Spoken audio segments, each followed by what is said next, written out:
အဲ့ဒီမှာဗျာအဲ့ဒီမှာစင်နေအုပ်စုလိုက်ကြီးဒီရွာတရွာတွေကိုဖျက်တာတယ်ရွာနာမည်ကျွန်တော်ရှာတာတော့လောဆယ်မတွေ့သေးဘူးအဲ့မှာကြည့်ထားနော်ဒီမှာကြည့်ရတာဒီရွာတွေကိုစင်နေဖျက်လိဖျက်တာမရှိဘူးထင်တယ်ဗျာသိလားအဲ့မှာကြည့်နေအဲ့လူတယောက်အဲ့မှာဘာလဲမသိဘူးတကြွေးမှာ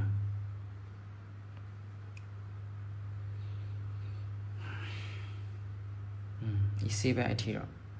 ဘာလဲမသိထက်ကြွမှာကြည့်အောင်အိုးစင်အားနဲ့တော့နေလိုက်တာအကြည့်ဘာဖြစ်သွားလဲတော့မသိဘူးအဲ့ဒီဗီဒီယိုရဲ့အောက်မှာတော့စင်ဦးစီးရတော့စင်သမားချင်းချင်းပဲတည်တယ်လို့ရေးထားတာပဲ